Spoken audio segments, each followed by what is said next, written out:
ಬೆಳಗಾವಿಯ ರಾಮದುರ್ಗ ಸರ್ಕಾರಿ ಆಸ್ಪತ್ರೆ ಅಕ್ಷರಶಃ ಅನಾಥವಾಗಿದೆ. ಬಡವರ ಪಾಲಿಗೆ ದೇವಸ್ಥಾನವಾಗಬೇಕಿದ್ದ ಆಸ್ಪತ್ರೆ ಇಂದು ವೈದ್ಯರ ಬೇಜವಾಬ್ದಾರಿತನಕ್ಕೆ ಬಲಿಯಾಗಿದೆ. ಲಕ್ಷ ಸಂಬಳ ಪಡೆಯುವ ಡಾಕ್ಟರ್ ಸಾಹೇಬ್ರುಗಳಿಗೆ ಬಡವರ ಜೀವಕ್ಕಿಂತ ಖಾಸಗಿ ಕ್ಲಿನಿಕ್ನ ಕಾಮಧೇನುವೇ ಮುಖ್ಯವಾಯಿತು.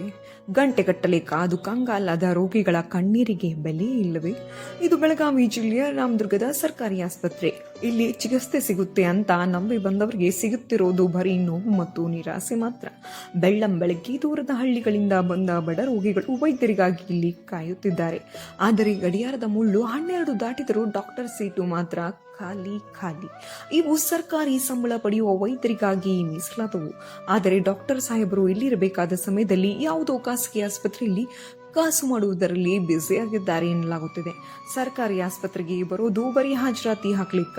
ಬಡ ರೋಗಿಗಳ ಪ್ರಾಣದ ಜೊತೆ ಚೆಲ್ಲಾಟವಾಡೋಕೆ ಇವರಿಗೆ ಅಧಿಕಾರ ಕೊಟ್ಟವರು ಯಾರು?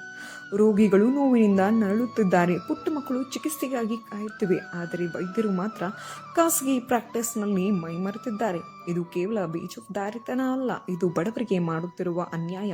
ರಾಮದುರ್ಗದ ಜನ ಈಗ ಕೇಳ್ತಿರೋದು ಒಂದೇ ಪ್ರಶ್ನೆ: ನಮಗೆ ಚಿಕಿತ್ಸೆ ಕೊಡ್ತಿರೋ ಅಥವಾ ಆಸ್ಪತ್ರೆಗೆ ಬೀಗ ಹಾಕ್ತಿರೋ? ಆರೋಗ್ಯ ಸಚಿವರೇ, ರಾಮದುರ್ಗದ ಈ ಅವ್ಯವಸ್ಥೆ ನಿಮಗೊಂದು ಸವಾಲ್. ಬಡವರ ಹೊಟ್ಟೆಯ ಮೇಲೆ ಹೊಡೆಯುವ ಇಂತಹ ವೈದ್ಯರ ವಿರುದ್ಧ ಆರೋಗ್ಯ ಇಲಾಖೆ ಚಾಟಿ ಬೀಸಬೇಕಿದೆ.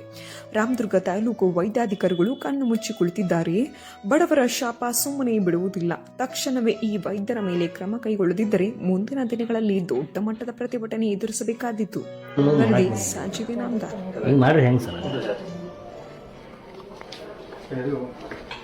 ಇಲ್ಲಿ ತಡಿ ಆಡ್ಬಿಟ್ಟು ಕೇಳೋದು ಎದ್ರ ಸಂಬಂಧ ಏನು ಅಲ್ಲಿ ನೋಡ್ಕೊಂಡ್ರ ಬರ್ಬೇಕಲ್ಲ.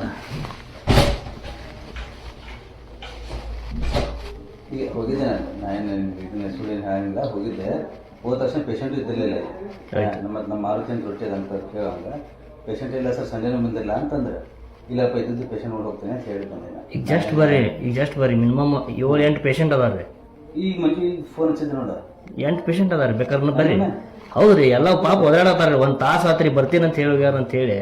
ಇಲ್ಲ ಬಂದ್ ನೋಡ್ರಿ. ಏನ್ ಹೇಳಿದ್ರೆ ನಾವು ಹೋಗಿ ನೋಡ್ತೀವಿ. ನಾವೇನು ಅವ್ರಿಗೆ ಇದನ್ನ ಮಾಡ್ಬೇಕು ಬಂದೇನೆ ಅಷ್ಟೇ. ಹಾಸ್ಪಿಟಲ್ ಬಿಟ್ಟಿದ್ದ 11 ಬಿಟ್ಟಿದ್ದೆ. ಹೌದು, 11 ಬಂದಿಲ್ಲ ನಂಗಿಲ್ಲ. ಬಟ್ ಸಾಟರ್ಡೆ ಯಾರು ಬಂದಿರೋದಿಲ್ಲ. ಅದನ್ನ ಹೋಗಿ ಇದು ಪೇಷಂಟ್ ನೋಡಿ ಬಂದೇನೆ. ಈ ಕಡಿಮೆ 7 ಪೇಷಂಟ್ ಹಂಗೆ ಯಾರು ಫೋನ್ ಹಚ್ಚಿದ್ರು ಹೋಗಿ ನೋಡಿ ಬಂದಿರ್ತಾನೆ. ಈಗ 8 ಪೇಷಂಟ್ ಕೂತಾರ ನೋಡ್ರಿ. ಆಯ್ತು ಬರ್ತೀನಿ, ಏನ್ ಪ್ರಾಬ್ಲಮ್ ಇಲ್ಲ. ಗ್ರೂಪ್ ಯಾರು ಫೋನ್ ಹಚ್ಚಿಲ್ಲ ಅಂತ ನಾನು ಹೋಗತ್ತಾನೆ. ಇಲ್ಲಿ ಪೇಷಂಟ್ ಇಲ್ಲ. ಅಲ್ಲಿ ಕೇಳಿದ್ರು, ಅಲ್ಲಿ ಹೇಳೋರು ಯಾರಿಲ್ಲ ಅವ್ರಿಗೆ. ಇಲ್ಲಿ ಮಾರುತಿದಂಗ ರೊಟ್ಟಿ ಇದಾನೆ. ಅಲ್ಲಿ ನಿಮ್ಮ ರೂಮ್ ಮುಂದೆ ಯಾರು ನೋಡ್ರಿ? ಗ್ರೂಪ್ ಡಿ ಯಾರು ಇಲ್ಲ. ಅಲ್ಲಿ ಯಾರಿಲ್ಲ ಸರ್, ಅಲ್ಲಿ ಹೇಳೋರು ಯಾರಿಲ್ಲ. ಒಬ್ರು ಬೇಕಾದ್ರೆ ನೀವು ಬರ್ರಿ, ನೀವು ಬಂದು 5 ಮಿನಿಟ್ ಬರ್ರಿ, ಅಲ್ಲೇ ಬರ್ರಿ, ಅಲ್ಲೇ ಮಾತಾಡೋಣ. ಬರ್ರಿ ಇಲ್ಲ ಅಲ್ಲೇ ಬರ್ರಿ. ಇಲ್ಲ ರೀ, ಅಲ್ಲಿ ಯಾರು ಹೇಳೋರು ಇಲ್ರಿ ಅವ್ರ ಪೇಷಂಟ್ಗಳಿಗೆ. ನಾವ ಕೇಳಿದ್ವಿ ಅವ್ರಿಗೆ. ಆಯ್ತು, ನಾ ಕೇಳಿ ಬರ್ತೀನಿ.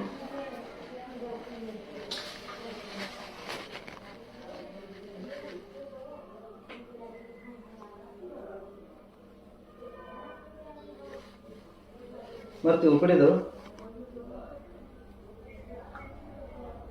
ಕೆಳಗೆ ಇರ್ತಾರೆ. ಇಲ್ಲ ಸ್ವಲ್ಪ ನೋಡಿ ಹೇಳ ಕೊಡ್ರಿ, ನಾನು ನಿಮ್ಮ ಜೊತೆ ನಮ್ಮ ಮುಂದೆ ಹೋಗಿ ಬರ್ರಿ. ನಾನು ನಿಮ್ಮ ಜೊತೆ ಬರ್ತೀನಿ. ಇಲ್ಲ ಬರ್ರಿ,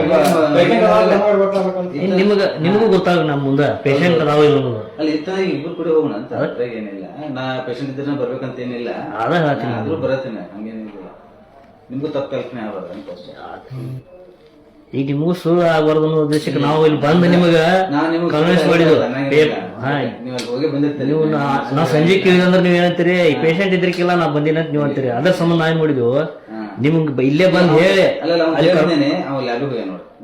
ಅದ ಹೇಳ್ತೀನಿ ನೋಡ್ರಿ. ಅಲ್ಲಿ ಅವ್ರು ಹೇಳಾರು ಕೇಳಾರು ಯಾರು ನಾವ್ ಅದಕ್ಕೆ ಅಲ್ಲಿ ಯಾರು ಹೇಳಾರಿದ್ರು ನಾವು ಅವ್ರಿಗೆ ಕೇಳ್ತಿದ್ವಿ. ಇಲ್ಲಿ ನಿಮ್ಗೆ ಅಲ್ಲಿ ಕಾಲ್ ಮಾಡ್ತಿದ್ವಿ ನಾವು. ಮಾರತಿ ನಿಮ್ ಕಡೆ ಬ್ಲಡ್ ಟೆಸ್ಟ್ ಬರ್ಕೊಂಡು ಹೋಗಿ ಬರ್ಕೊಟ್ಟ ನೀವು ಹೊರ ಹೋಗಿ ಗಿರೀಶ್ಗೆ ಬರ್ಕೊಟ್ಟ ಹೊರ ಬಂದ್ರಿ. ಇನ್ನೂ ಆ ಪೇಷಂಟ್ ಕುಂತಿದ್ರು. ಪೇಷಂಟ್ ಇದ್ದಿರಲಿಲ್ಲ. ಮತ್ತೆ ಎಕ್ಸ್ರೇ ರೂಮಿಗೆ ಹೋದೆ. ಯಾವ ಎಕ್ಸ್ರೇ ನೋಡಿದೆ, ಈ ಸರಿ ಯಾವ ಇಲ್ರಿ ಅಂತ. ಎಕ್ಸ್ರೇ ಮಾಡ್ಕೊಂಡು ನಿಂತಾರ ಅಲ್ಲಿ. ಅಲ್ಲಿ ಎಕ್ಸ್ರೇ ಕೇಳಿ ಬಂದೆ. ಎಕ್ಸ್ರೇ ಮಾಡ್ಕೊಂಡ್ ಬಂದು ನಿಂತಾರ. ಎಲ್ಲ ನೋಡ್ಕೊಂಡು ಬಂದಿವ. ಎಕ್ಸ್ರೇ ಹೌದ್ರಿ. ನೀವಿಲ್ಲ ಅಂದ್ರೆ ಏನು ಸರ್ ಇದು ಎಷ್ಟು ಇದನ್ನ ಮಾಡಿರಿ ಸರ್ ಸುಳ್ಳೆ ಪಬ್ಲಿಕ್ನಾಗ ಮಾತಾಡೋದು ಬೇಡ ಬರ್ರಿ ಸರ್ ಅಷ್ಟ. ಈಗ ಈ ಪೇಷಂಟ್ ಅದಾವ ಇಲ್ಲ ನೋಡ್ಕೋರಿ ಮೊದಲ, ಆಮೇಲೆ ನಮ್ಗೆ ಹೇಳ್ರಿ. ಈಗ ನಮಗೆ ಇಷ್ಟ ಹಿಂಗಾದ್ರೆ ನಾವು ಬಿಟ್ಟು ಬಿಡ್ತೇವೆ ಅಂದ್ರೆ ಏನ್ ಸರ್ ಇದು? ನೀವು ಮಾತಾಡೋದು ಮಾತಲ್ಲಿ ನಿಮ್ದು, ಯಾಕಂದ್ರೆ ನೀವು ಪಬ್ಲಿಕ್ ಸರ್ವಿಸ್ ಕೊಡ್ಬೇಕು ಬೇಡ ಸರ್. ಹಿಂಗಾದ್ರೆ ಏನಿದೆ ಅಲ್ಲ ಸರ್, ನಿಮ್ ಪದ್ಧತಿ ಅಲ್ಲದ. ಮೊದಲು ಸರ್ಕಾರದಾಗ ನೋಡ್ರಿ, ಆಮೇಲೆ ನೋಡ್ರಲ್ಲ. ಬಂದು ನೋಡ್ತೀನಿ ಬರ್ರಿ ಬರ್ರಿ.